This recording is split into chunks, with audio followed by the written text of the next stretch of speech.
नमस्कार, भारत एट 7 खबर राज्यों की में आपका स्वागत है। मैं हूं रमा त्यागी। शुरुआत करेंगे हेडलाइंस के साथ। वक्फ बोर्ड संशोधन विधेयक पर संसद की संयुक्त समिति का गठन। 31 सदस्यीय संयुक्त समिति में 21 सदस्य लोकसभा और 10 राज्यसभा से अगले सत्र के पहले सप्ताह के अंतिम दिन तक रिपोर्ट सौंपेगी समिति।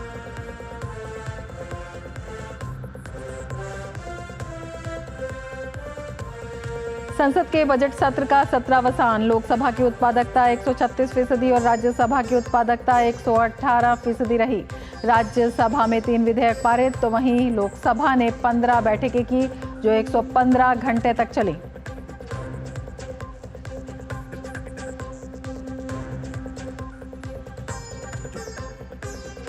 चुनाव आयोग का जम्मू कश्मीर का दौरा। मुख्य चुनाव आयुक्त राजीव कुमार ने कहा, आयोग जल्द से जल्द चुनाव कराने को प्रतिबद्ध। जम्मू कश्मीर के लोग विघटनकारी ताकतों को देंगे करारा जवाब।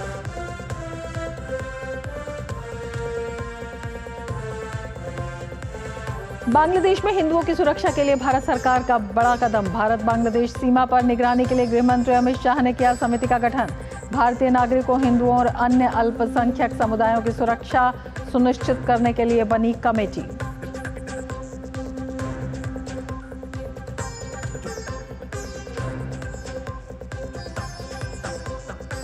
दिल्ली के पूर्व उप मुख्यमंत्री मनीष सिसोदिया को सुप्रीम कोर्ट ने शर्तों के साथ दी जमानत। तकरीबन 18 महीने से जेल में थे सिसोदिया। शराब नीति मामले में कथित अनियमितताओं को लेकर जांच का कर रहे हैं सामना।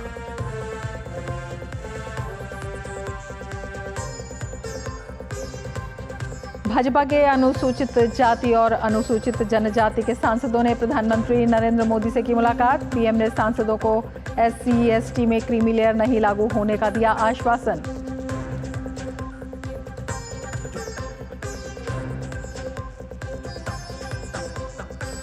देश भर में आज से हर घर तिरंगा अभियान। प्रधानमंत्री ने एक्स पर अपनी DP में लगाया तिरंगा।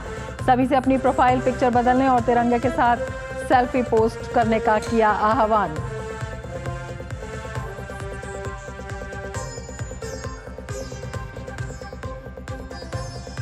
और पेरिस ओलंपिक में सिल्वर मेडल जीतने पर नीरज चोपड़ा को बधाइयों का तांता। पीएम ने नीरज चोपड़ा से बात कर दी बधाई। आज अमन सहरावत से कुश्ती में कांस्य पदक की उम्मीद।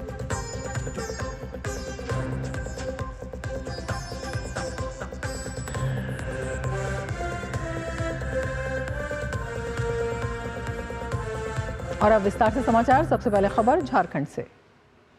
झारखंड हाईकोर्ट ने राजधानी रांची की लचर यातायात व्यवस्था पर फटकार लगाते हुए कहा है कि पिछले कई वर्षों से यातायात व्यवस्था में सुधार के लिए निर्देश दिए जा रहे हैं, लेकिन उसमें कोई बदलाव नहीं दिख रहा। भाजपा ने भी हेमंत सरकार पर निशाना साधा और कहा कि सरकार को बुनियादी चीजों पर ध्यान ही नहीं है। रांची से हमारे वरिष्ठ संवाददाता दिवाकर कुमार की ग्राउंड रिपोर्ट देखिए। झारखंड की राजधानी रांची में ट्रैफिक का बुरा हाल।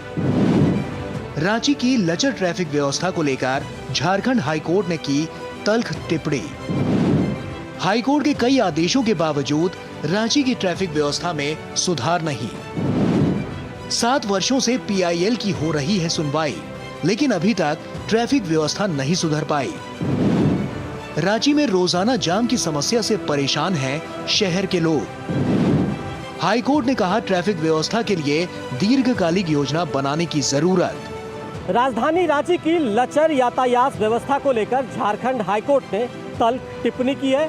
हाईकोर्ट ने कहा है कि कई आदेश के बावजूद रांची की यातायात व्यवस्था में कोई सुधार नहीं हुआ है, जिससे लोग हर रोज परेशान हो रहे हैं। झारखंड हाईकोर्ट के जस्टिस R मुखोपाध्याय और जस्टिस PK श्रीवास्तव की खंडपीठ में रांची की लचर ट्रैफिक व्यवस्था को लेकर सुनवाई हुई।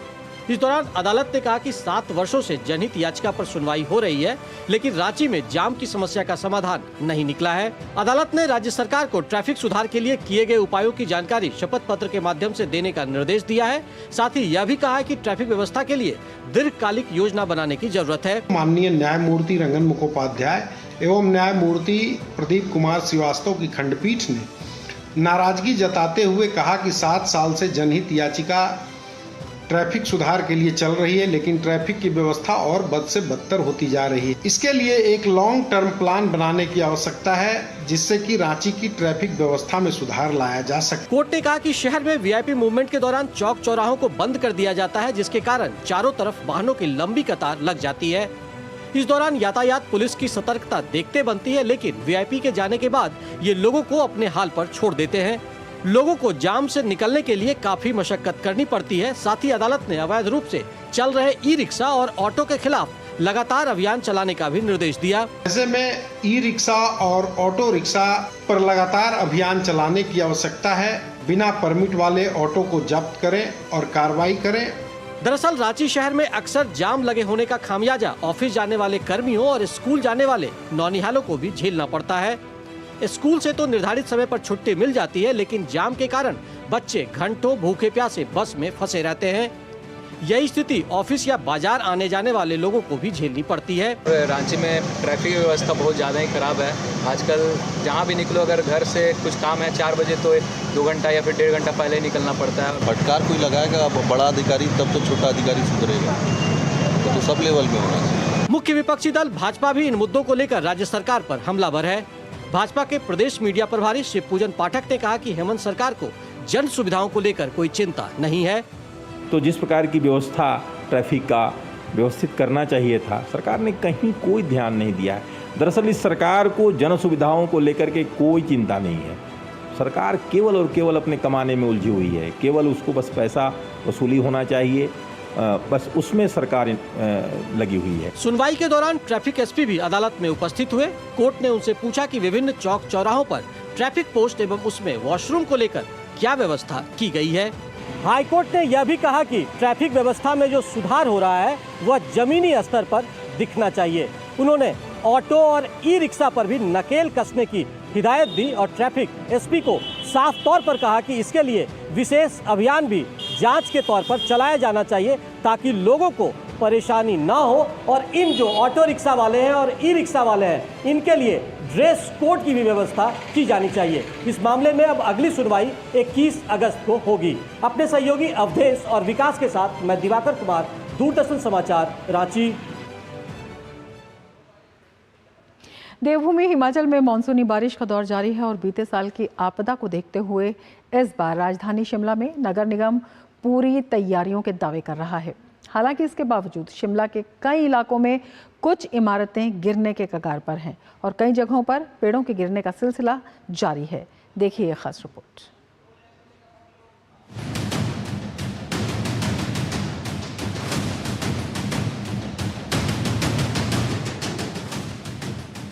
ये तस्वीरें हिमाचल की राजधानी शिमला के सांगटी की हैं। एक ऐसा रिहायशी इलाका जिसके बगल में समर हिल स्थित शिव मंदिर में 14 अगस्त 2023 को कुदरत ने कहर बरपाया और 20 लोगों की मौत हो गई। अब एक बार फिर लोग यहाँ दहशत में हैं। सांगटी में जमीन धंसने लगी है। मकानों की नींव को बचाने की कोशिश हो रही है, लेकिन सवाल ये है कि क्या 2023 की आपदा से कोई सीख ली गई या नहीं। 2023 की आपदा की सबसे बड़ी वजह थी शिमला का ड्रेनेज सिस्टम, जिसमें बड़े सुधार की जरूरत महसूस हुई थी। इसमें सुधार के लिए बड़े स्तर पर प्रयास भी हुए और इस बार इसके लिए करीब 77 करोड़ का प्रोजेक्ट भी प्रस्तावित है।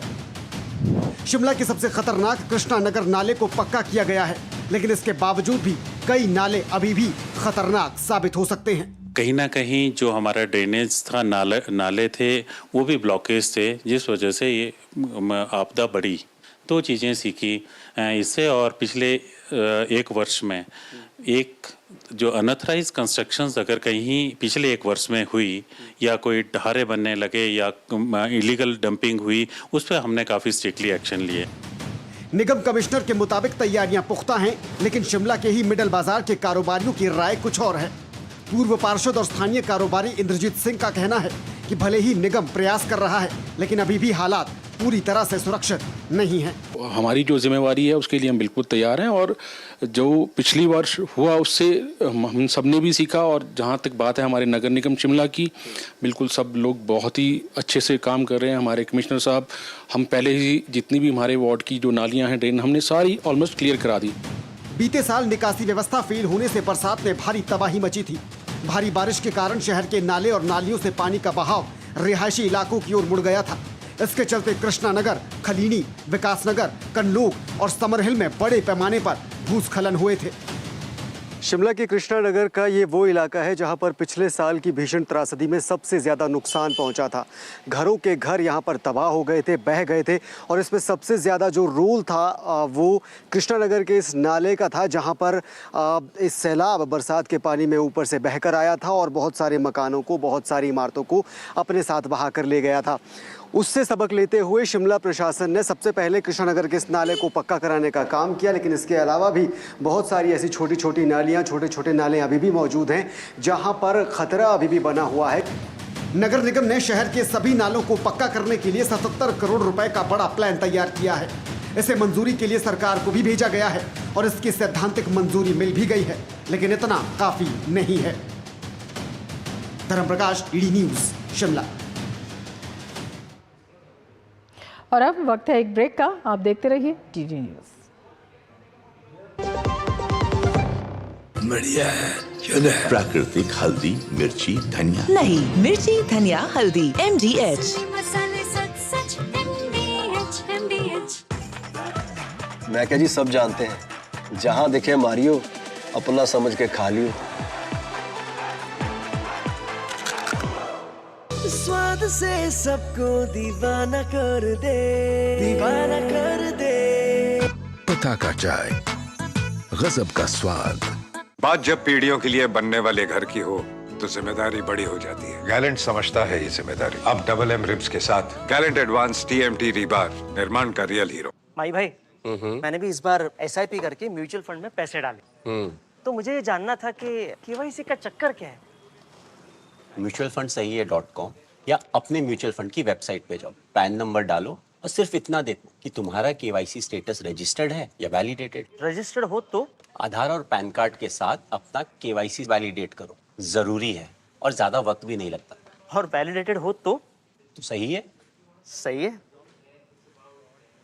म्यूचुअल फंड निवेश बाजार जोखिमों के अधीन है। योजना से जुड़े सभी दस्तावेजों को ध्यान से पढ़ें। वो मिस्टर विकास की फाइल आप पॉलिसी बाजार।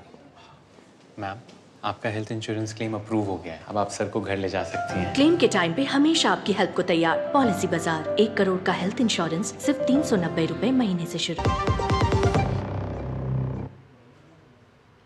मध्य प्रदेश देश का चौथा सबसे बड़ा कोयला उत्पादक राज्य है। थर्मल पावर प्लांट्स और उद्योगों के लिए राज्य में निवेश की भरपूर संभावनाएं हैं। सीमेंट उद्योग के लिए भी मध्य प्रदेश एक आदर्श निवेश स्थान है। इन्हीं संभावनाओं को देखते हुए मुख्यमंत्री मोहन यादव राज्य में निवेश के लिए निवेशकों को आमंत्रित कर रहे हैं। मध्य प्रदेश में डॉक्टर मोहन यादव की सरकार राज्य में निवेशकों को आकर्षित करने के भरपूर प्रयास कर रही है। निवेशकों को राज्य में लाने के लिए राज्य सरकार न सिर्फ रीजनल इंडस्ट्री कॉन्क्लेव का सहारा ले रही है, बल्कि सूबे के मुख्यमंत्री डॉक्टर मोहन यादव देश के बड़े शहरों में जाकर भी निवेशकों से मुलाकात कर रहे हैं। इसी कड़ी में राज्य के मुख्यमंत्री मोहन यादव ने बेंगलुरु में इंटरैक्टिव सेशनों के जरिए निवेशकों से 1-to-1 और राउंड टेबल चर्चा की। इस बैठक में राज्य सरकार को करीब 3,200 करोड़ रुपए के निवेश प्रस्ताव मिले हैं, जिससे 7,000 से ज्यादा रोजगार के अवसर पैदा होंगे। मध्य प्रदेश सरकार अगस्त महीने के अंत में ग्वालियर में रीजनल इंडस्ट्री कॉन्क्लेव का भी आयोजन करने जा रही है। मैं कई सारे अलग अलग निवेशकों से मिला हूँ, उद्योगपतियों से मिला हूँ और सर्विस सेक्टर के लोगों से भी मिला हूँ। सबने बहुत उत्साह दिखाया है। सरकार सब तरह से मदद करने को तैयार है। हम सब मिलकर के बेंगलोर को, कर्नाटक को भी आगे बढ़ाएं और मध्य प्रदेश को भी आगे बढ़ाएं। ये मिलजुल करके व्यापार व्यवसाय के नए मार्ग खोलने के लिए मैं आया हूँ। मुझे संतोष है, लगातार सभी प्रकार के लोगों ने इसमें उत्साह दिखाया। औद्योगिकीकरण किसी भी राज्य की अर्थव्यवस्था पर सीधा असर डालता है। इस बात को ध्यान में रखते हुए मध्य प्रदेश सरकार पिछले कुछ महीनों से राज्य में निवेश को बढ़ाने के लिए एड़ी चोटी का जोर लगा रही है। मुख्यमंत्री देश के बड़े शहरों में जाकर इंटरैक्टिव सेशनों के जरिए प्रदेश में उपलब्ध खनिज संपदा पर उद्योगपतियों का ध्यान आकर्षित कर निवेश के लिए प्रोत्साहित कर रहे हैं। सीएम का कहना है कि मध्य प्रदेश की सरकार ने निवेशकों के लिए लैंड बैंक तैयार किया है। तमाम अनुमतियों के लिए सिंगल विंडो सिस्टम की व्यवस्था है। साथ ही स्किल्ड मैन पावर देने में भी राज्य सरकार सहयोग करेगी। सरकार के नाते से मैं आश्वस्त कर सकता हूं, क्योंकि व्यापार व्यवसाय में एक बड़ी सहायता यही होती है कि हम सरकार से अपेक्षा करें, बाकी तो अनुकूलता आप सब ढूंढ ही लोगे और अनुकूलता देने के लिए हम भी हैं। सरकार के तो मैं आश्वस्त कर सकता हूं कि जहां जिसकी जरूरत लगेगी वो सभी प्रकार से उपलब्ध कराएंगे, क्योंकि ये आपके माध्यम से हम अपनी इस बौद्धिक क्षमता का उपयोग करना चाहते हैं और ये आज के समय में सबसे ज्यादा आवश्यक है। देश में उपलब्ध डायमंड भंडार का 90% मध्य प्रदेश में पाया जाता है। मध्य प्रदेश पायरोफ्लाइट के उत्पादन में भी अग्रणी राज्य है। देश में कोयले का उत्पादन 3,61,411 मीट्रिक टन है।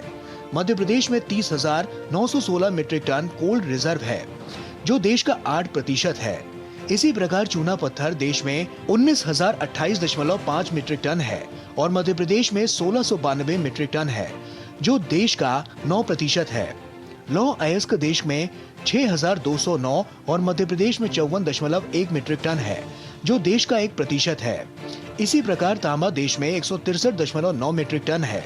मध्य प्रदेश में तांबा 120.4 मीट्रिक टन है, जो देश का 73% है। इसी प्रकार मैग्नीज अयस्क 75.0 मीट्रिक टन है। मध्य प्रदेश में मैग्नीज 19.6 मीट्रिक टन है, जो देश का 26% है। बॉक्साइट 640.5 मीट्रिक टन है और मध्य प्रदेश में 18.6 मीट्रिक टन है, जो देश का 3% है। रॉक फॉस्फेट देश में 30.9 मीट्रिक टन रिजर्व है और मध्य प्रदेश में 9.0 मीट्रिक टन है, जो 29% है। एक वक्त था जब मध्य प्रदेश में बिजली और सड़क की बहुत समस्या हुआ करती थी, लिहाजा उद्योगपति मध्य प्रदेश आने में कतराते थे। ऐसे में अब मध्य प्रदेश में बिजली, सड़क, पानी के अलावा वो सभी संसाधन मौजूद हैं जो एक काम धंधा चलाने के लिए ज़रूरी होते हैं। मध्य प्रदेश अब स्थानीय स्तर पर मौजूद संसाधनों को प्रमोट कर रहा है, ताकि केवल बड़े शहर ही नहीं, मध्य प्रदेश के कई अन्य शहरों में भी अगर उद्योगपति उद्योग धंधा लगाना चाहे तो वहां की खूबियों को देखकर मध्य प्रदेश की ओर आकर्षित हो सकते हैं। कैमरामैन चंद्रमोहन के साथ आदित्य श्रीवास्तव, डीडी न्यूज, भोपाल। भारत के पहले राइस एटीएम यानी चावल एटीएम का उद्घाटन किया गया है। ओडिशा के भुवनेश्वर में इसे लगाया गया है। इस ऑटोमेटिक डिस्पेंसिंग मशीन को इस तरह से डिज़ाइन किया गया है कि ये पब्लिक डिस्ट्रीब्यूशन सिस्टम चावल के वितरण को सही तरह से पूरा कर सके। देखिए ये खास रिपोर्ट। अब तक आपने एटीएम से पैसे निकलते तो देखे होंगे, लेकिन क्या आपने कभी एटीएम से अनाज निकलते देखा है? जी हाँ, अब आप एटीएम से चावल निकलते देखेंगे। ओडिशा के भुवनेश्वर में भारत के पहले राइस एटीएम का उद्घाटन किया गया है। इस राइस एटीएम के जरिए अब आप चावल निकाल सकेंगे। दरअसल खाद्य क्षेत्र में एक बड़ी तकनीकी विकास से भारत को पहला राइस एटीएम मिला है। ओडिशा के फूड सप्लाई और consumer welfare minister Krishnachand Patra ने मंचेश्वर इलाके के एक गोदाम में भारत के पहले राइस एटीएम को आधिकारिक तौर पर लॉन्च किया। इस ऑटोमेटिक डिस्पेंसिंग मशीन को इस तरह से डिजाइन किया गया है कि यह पब्लिक डिस्ट्रीब्यूशन सिस्टम चावल के वितरण को सही तरह से पूरा कर सके। ओडिशा के फूड सप्लाई और consumer welfare minister Krishnachand Patra ने लॉन्च प्रोग्राम के दौरान इस पहल के महत्व पर जोर दिया। सारा ओडिशा में होगा, हर जिला में होगा, माने हम करेंगे, ये जाकर हर ब्लॉक में भी होगा। अपना कार्ड में अगर 40 केजी है, 40 केजी निकल सकता है। अपना कार्ड में अगर 25 केजी है, वो 25 केजी भी निकल सकता है। राशन कार्ड धारक राइस एटीएम से टच स्क्रीन डिस्प्ले पर अपना राशन कार्ड नंबर डालकर 25 किलोग्राम तक चावल हासिल कर सकेंगे। उसके बाद बायोमेट्रिक ऑथेंटिकेशन किया जाएगा। इस नई प्रणाली का मकसद लाभार्थियों को पारंपरिक डिस्ट्रीब्यूशन पॉइंट्स पर लंबी लंबी कतारों में प्रतीक्षा करने की जरूरत को खत्म करना है। ऐसा माना जा रहा है कि इससे सब्सिडी वाले चावल की चोरी और काला बाजारी से जुड़े मसले भी दूर किए जा सकेंगे। Well, we feel so honored and we're also very happy that we have managed to launch this important initiative.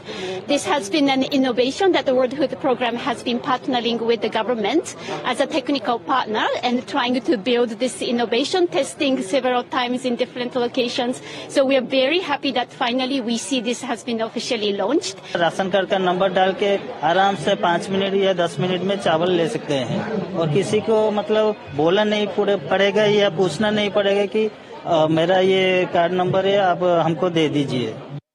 Odisha सरकार का मानना है कि इससे राज्य में चावल की ठगी को कम किया जा सकेगा और उपभोक्ताओं को डीलरों पर बहुत अधिक निर्भर नहीं रहना पड़ेगा।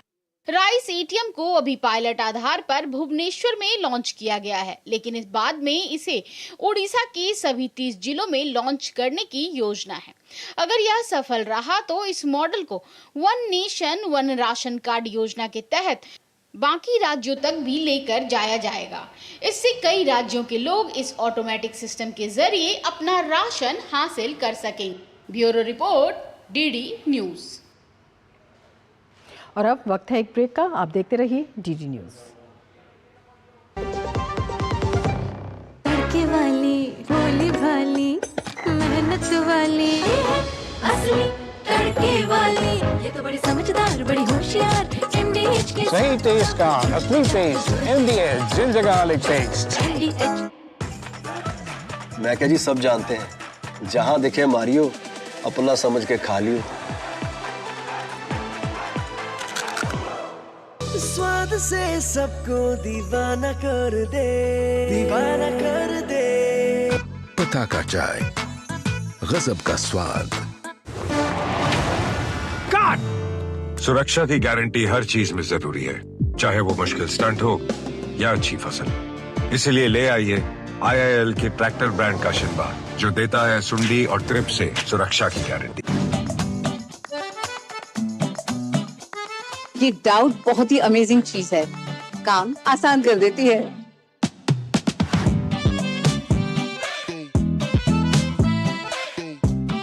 अब जिस पे भी डाउट है वो तो ऑटोमेटिकली आउट है। लेकिन मुथूट फाइनेंस से गोल्ड लोन लेते हुए कोई डाउट नहीं है, क्योंकि यहाँ है पूरी ट्रांसपेरेंसी, 100% भरोसा और सुरक्षा। तभी तो मुथूट फाइनेंस है भरोसा इंडिया का। मुथूट फाइनेंस, इंडिया का number 1 most trusted financial services brand. तो गोल्ड लोन लेने के लिए कॉल करें 1-800-313-1212। इतनी सी सैलरी में घर की EMI कैसे भरूंगी? काश तुमने जाने से पहले टर्म लाइफ इंश्योरेंस लिया होता। पॉलिसी बाजार पे 1 करोड़ का टर्म लाइफ इंश्योरेंस सिर्फ 470 रुपए महीने से शुरू। बिहार में गंगा नदी के बढ़ते जलस्तर के कारण पटना जिले में कई जगहों पर गंगा खतरे के निशान के पार पहुंच गई है। मुख्यमंत्री नीतीश कुमार ने आज पटना में गंगा नदी का निरीक्षण किया। बिहार में एक बार फिर से सभी नदियां उफान पर है। पटना में गंगा नदी का जलस्तर खतरे के निशान से ऊपर पहुंच गया है। जलस्तर बढ़ने से गंगा का पानी अब खेतों तक पहुंच गया है। वहीं मुख्यमंत्री नीतीश कुमार ने खुद गंगा के जलस्तर का जायजा लिया। इसके साथ ही अधिकारियों को आवश्यक दिशा निर्देश भी दिए हैं। मुख्यमंत्री अटल पथ से होते हुए जेपी गंगा पथ पहुंचे और कंगन घाट तक गंगा नदी के बढ़ते वाटर लेवल का जायजा लिया। पैदल चलकर सीएम नीतीश ने जेपी गंगा पथ के कंगन घाट, काली घाट, गांधी घाट और कृष्णा घाट पर रुककर गंगा नदी के आसपास के इलाकों की स्थिति को देखा और परखा। मुख्यमंत्री नीतीश कुमार ने इस दौरान अधिकारियों से विस्तृत जानकारी भी ली। गौरतलब है कि बाढ़ की स्थिति को देखते हुए राज्य सरकार ने सभी जिलों में अलर्ट जारी कर दिया है।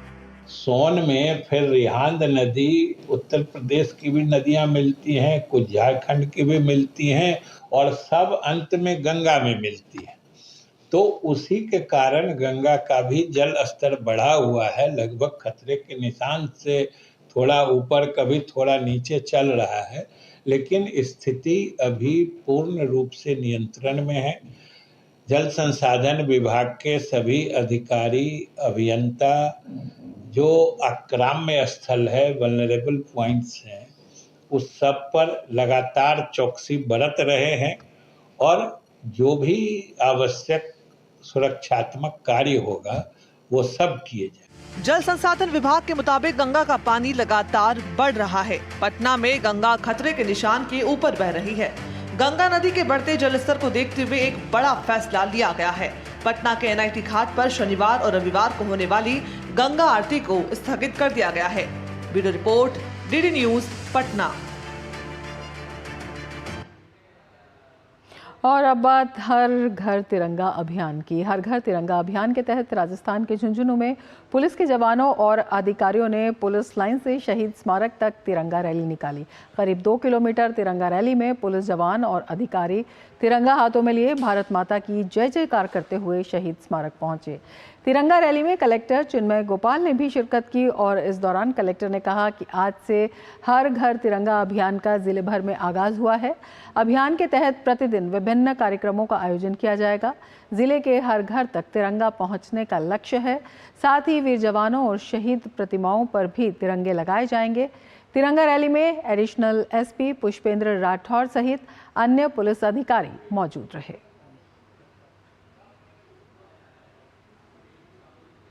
फर्स्ट बड़ा इवेंट हुआ है।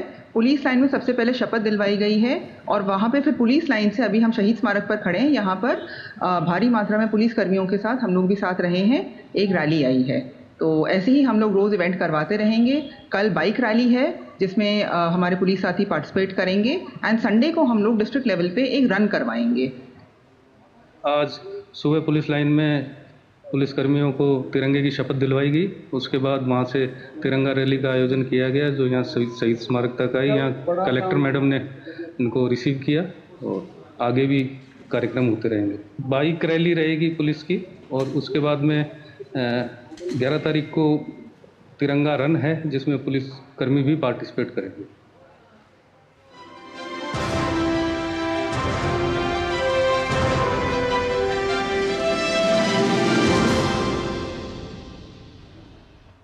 इसके साथ ही इस खास बुलेटिन में फिलहाल इतना ही। नमस्कार।